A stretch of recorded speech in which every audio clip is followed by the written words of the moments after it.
কৈলাসহর মহকুমা শাসক কার্যালয়ের কর্মীরা কর্মবিরতি পালন করেন। মহকুমা শাসক কার্যালয়ের অধীনে থাকা সমস্ত কর্মীরা জানান, গতকাল দুপুরবেলা একদল দুষ্কৃতীরা এসে কোনো এক বিষয় নিয়ে ওনাদের সাথে দুর্ব্যবহার করে ও আক্রমণ করে এবং অফিস চত্বরে থাকা বিভিন্ন আসবাবপত্র ভাঙচুর করে।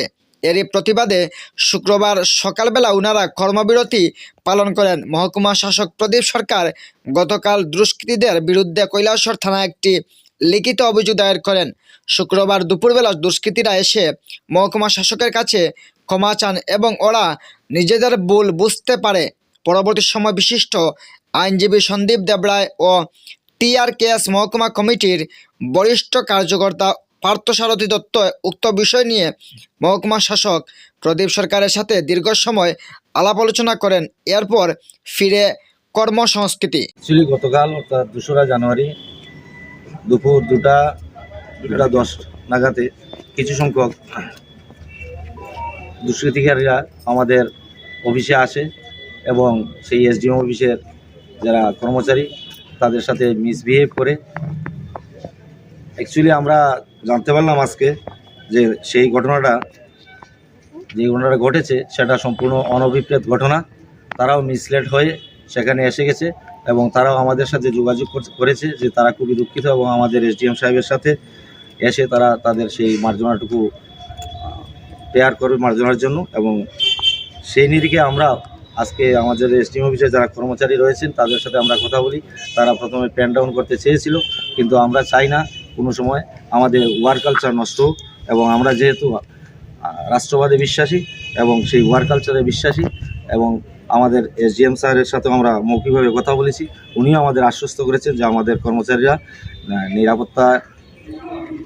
যথেষ্ট নিরাপত্তার মধ্যে দিয়ে তারা কাজ করে যাবে, তাদের কাজের জন্য কোনো অসুবিধা হবে না। এবং যে ঘটনাটা ঘটেছে উনি খুবই দুঃখিত এবং ওনার সাথে হয়তো বা যোগাযোগ করা হয়েছে আমাদের কৈলাসহরের যে বিশিষ্ট আইনবিদ এর মাধ্যমে এবং উনি আমাদের সাথে আছেন এবং বাকি বিষয় আপনাদের সামনে উনি তুলে ধরবেন। কাল যে ঘটনাটি ঘটেছে সেটা অনুপ্রাকৃত এবং ঘটনা ঘটা উচিত না, সেটার আমরা কড়া নিন্দা জানাই। এখান থেকে যেগুলো SDM সাহেবও এখানে ছিলেন না স্টেশনে, তো যখন শুনতে পেলাম আমরা সেটা নিয়ে একটা সংজ্ঞা নিয়েছি এবং তারপর সবার সঙ্গে কথা হয়েছে। যারা এরকম করেছিল এটা একটা মানে মিসইনফরমেশন মিসলিড হয়ে এরকম হয়েছে, কিন্তু এটা হওয়া কখনো কাম্য নয় এবং ভবিষ্যতে যেন এরকম ঘটনা যেন আর না ঘটে। যারা আমাদের ভাই বোন আছে যারা এখানে মানে নিষ্ঠার সহিত যেখানে কাজ করতে আসেন, বিভিন্ন দায়িত্ববান নিয়ে সবাই এখানে আছেন অফিসে, তো তারা যেন মানে নিরাপত্তাহীনতায় না ভুগতে হয় তার জন্য ওনারা এসেছেন। ওনারা বলেছেন ওনাদের কাছে আবার ওনারা ক্ষমা প্রার্থী এবং SDM সাহেবের কাছে ওনারা লিখিতও দেবেন এটা নিয়ে।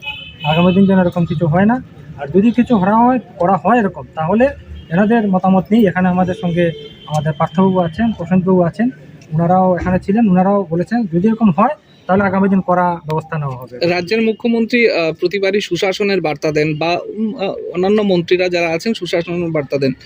তো এই ক্ষেত্রে আমি বলবো হঠাৎ করে মানে একটা অফিস চত্বরে এরকম আক্রমণই বলা যায়, আর তার বিরুদ্ধে কি মহকুমা শাসক কোনো